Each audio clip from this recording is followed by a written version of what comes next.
우리가 함께 읽는 말씀은 예레미야 6장 말씀입니다. 계속적으로 선지자 예레미야를 통하여 하나님은 자기 백성들에게 그들의 중심이 하나님께로 돌아올 것을 촉구하시는 내용을 전달해 주고 있습니다. 유다 말기에 해당된다 그랬어요. 예레미야 선지자보다 조금 앞서서 말씀을 전했던 인물이 이사야 선지자입니다. 이사야 선지자가 그보다 앞서서 부름을 받아서 당시에 유다 백성들에게 하나님 말씀을 전하고, 또 우리가 잘 기억하는 미가 선지자의 경우도 역시 이사야 선지자와 함께 동일한 시대에 하나님 말씀을 그 백성들에게 전했던 선지자입니다. 그리고 시간이 흘러서 이제 좀 더 유다의 패망이 가까워지게 될 때 하나님께서 예레미야를 불러서 그 백성들에게 계속적으로 닥쳐오게 될 그 위험을 피하라고, 패망의 길에서 벗어나라고 계속 그 백성들을 부르시는 그 하나님의 음성을 선지자를 통해서 들려주고 있습니다.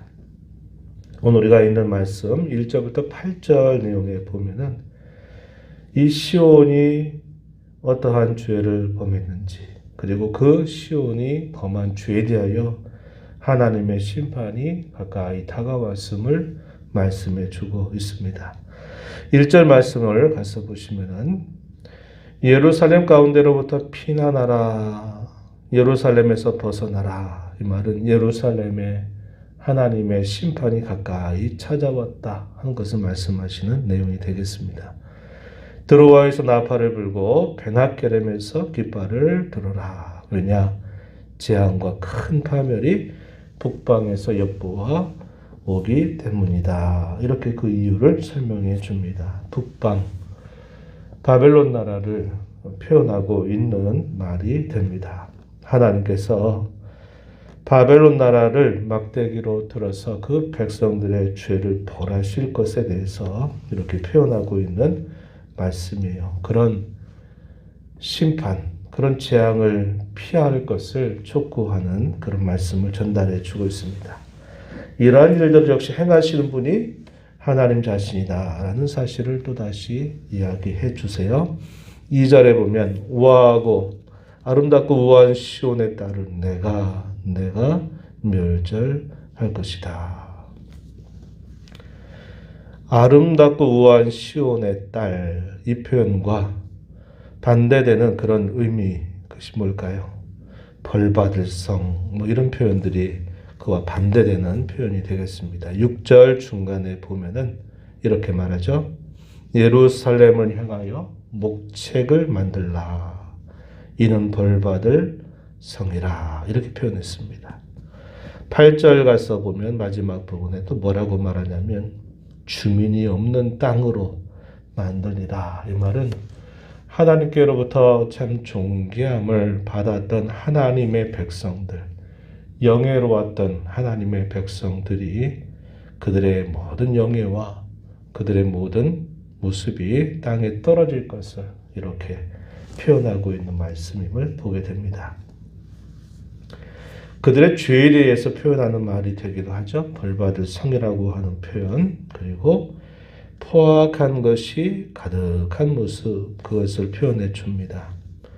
6절 끝부분에 보면은 그 중에는 오직 포악한 것뿐이다. 7절에 이어지는 말씀 중간에 보면 폭력과 탈취가 거기에서 들린다. 질병과 살상이 내 앞에 계속한다. 이렇게 표현했습니다. 이것은 하나님의 백성들에게서는 있어서는 안 될 그런 죄악의 모습인데, 당시 유다 백성들 가운데에서 이러한 모습들이 계속 일어나고 있는 것을 하나님께서 말씀하시게 됩니다. 이러한 죄를 벌하고 이러한 죄로부터 하나님의 백성들, 그들을 다시 정화해야 할 것을 표현해주고 있는 말씀의 내용이 됩니다. 그들이 이렇게 계속 하게 되는 중요한 원인이 있는데, 그것은 그들의 귀가 할례를 받지 못하였기 때문에 하나님께서 들려주시는 말씀을 듣지 못한다. 그렇게 말씀을 하십니다. 10절 말씀을 한번 보시면 이렇게 표현했어요. 내가 누구에게 말하면 누구에게 경책하여 듣게 할꼬. 보라, 그 귀가 할례를 받지 못하였으므로 듣지 못하는도다. 여호와의 말씀을 그들이 자신들에게 요구로 여기고 이것을 즐겨하지 아니한다. 이렇게 표현했습니다.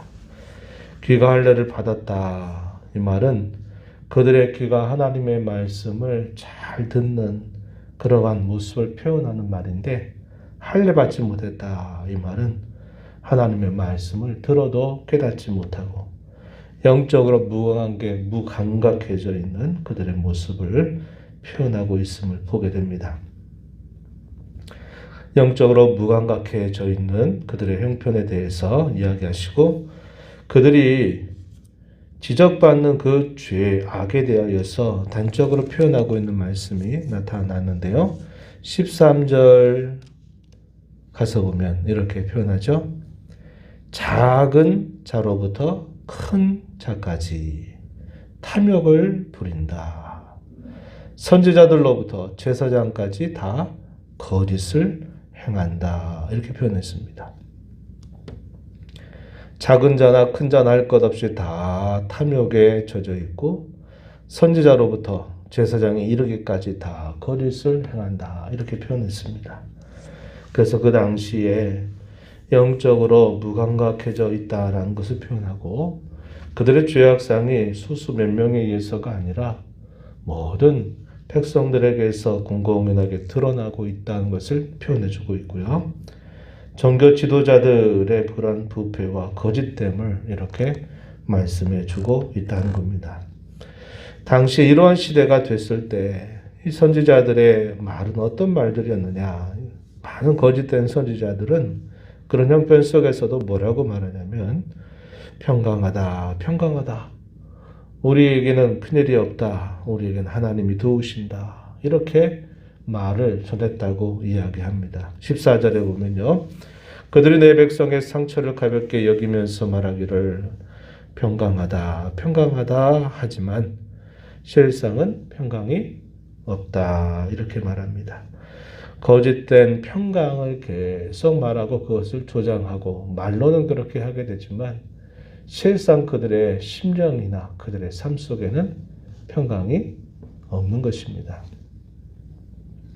이러한 메시지는 우리가 에스겔 선지서의 말씀을 읽으면서도 많이 봤던 이야기입니다. 시대가 망조에 젖어들고 종교 지도자들이 부패하게 되면은 그 백성들에게 괜찮다, 안전하다, 문제없다, 하나님 우리를 도우신다, 어려움 가운데 있을지라도 하나님이 우리 편이다 라고만 말하지, 그 백성들이 뭐가 문제인지를 말하지도 않고 또 돌이키려고도 하지 않는 모습이 항상 나타나게 된다는 것을 우리가 보게 됩니다.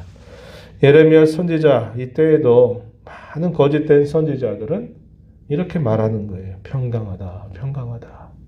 하나님이 우리와 함께 하신다라고만 말하지 당시 그 백성들의 영적인 형편에 대해서는 어떠한 말도 하지 않는 것을 보게 됩니다. 그러면서 하나님께서 그들에게 참 평강의 길이 무엇인가, 평강을 얻는 길이 무엇인가 하는 것을 그들에게 깨우쳐 주십니다. 그 말씀은 16절 표현이 되어 있어요. 16절 말씀 한번 보십시오.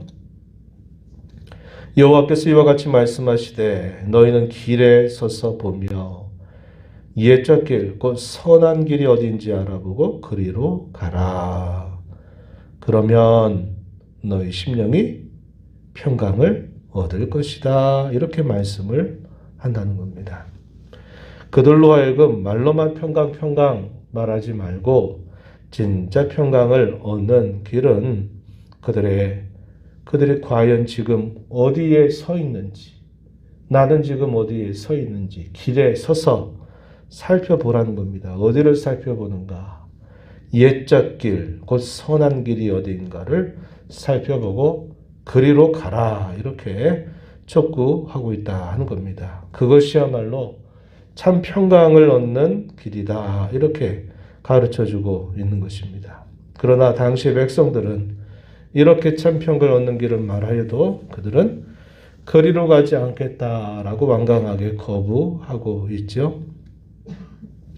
또 하나님께서 어떻게 하십니까? 파수꾼을 그들 앞에 세워서 나팔 소리를 들려주시면서 이 소리를 들어라 이렇게 말을 하지만은 듣지 않는다 이 말입니다. 파수꾼이 세우는 건 왜 세울까요? 대적들이 침입하는 겁니다. 위험을 알리는 것입니다.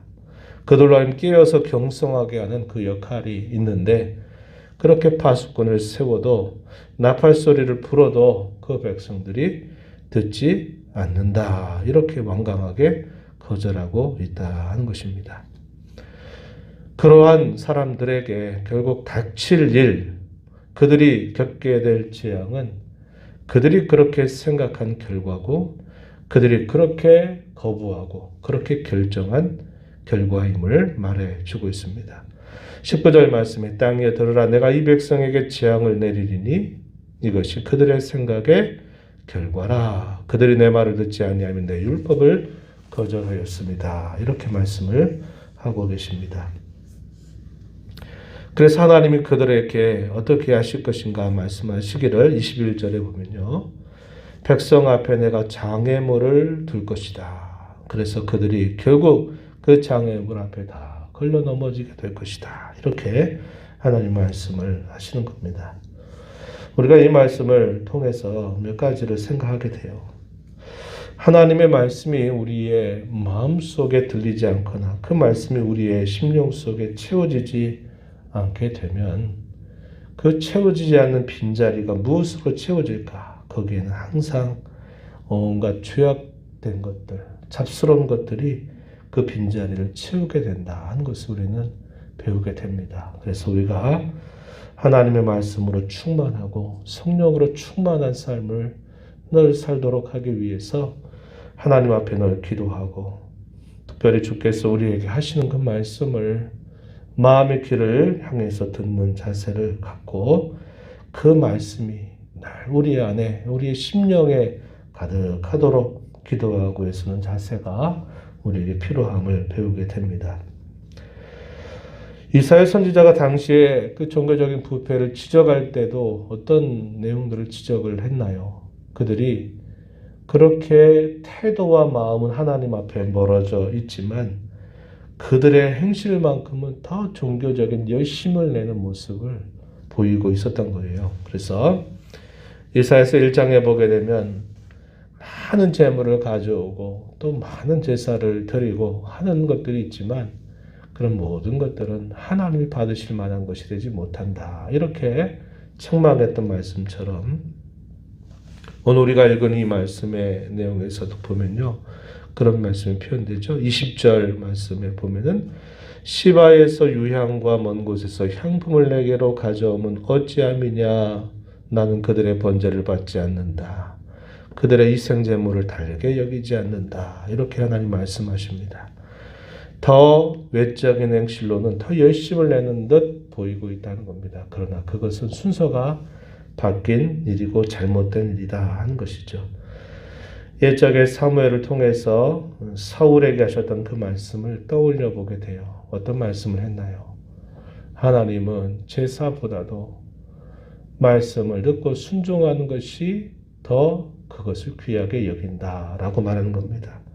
제사보다 순종이 우선이다라고 하는 말씀처럼 우리가 하나님 앞에 예배하고 해가는 모든 일들보다도 무엇보다도 하나님의 말씀을 잘 듣고 그 말씀을 순종하려고 하는 마음가짐이 더 우선적이고 중요한 일이다 하는 것을 우리가 배우게 되는 것입니다.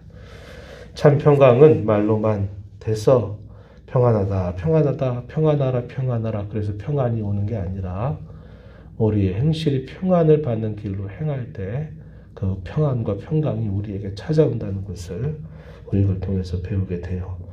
이러한 말씀들을 우리 마음에 새기면서 영적으로 예민하고 또 하나님의 말씀에 언제나 끼어있는 그런 심령으로 우리의 신앙의 걸음을 잘 걸어가도록 기도하고 또 힘써 나가는 우리 모두가 되기를 진심으로 바랍니다.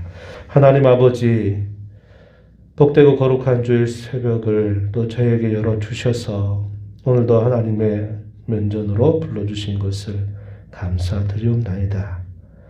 지난 주간 동안도 여러 일들 가운데서도 여전히 저희들을 붙드시고 인도하신 하나님의 손길을 감사하고 또 저희들 한 주간의 삶을 되돌아보면서 주께서 오늘도 예비하시고 구별하신 이 복된 이 날을 하나님 안에서 저희 마음의 중심을 드리고 저희 마음을 다하여서 하나님 앞에 예배하며 하나님을 배우는 날이 되도록 인도해 주시기를 바라옵나이다. 오늘 말씀을 통해서 저희들이 제사를 드리고 예배를 드리는 것보다 더 우선적인 것은 하나님의 말씀을 저희 마음에 채우고 그 말씀을 따르려고 하는 저희의 중심이 있어야 됨을 배웁니다. 오늘 저희들의 마음을 주께서 잘 돌아보게 하시고 저희들의 마음을 바르게 잘 세워주셔서 마음의 중심이 실린 예배, 마음의 중심이 있는 신앙의 걸음을 걸어가는 저희들 모두가 되도록 인도하여 주옵소서.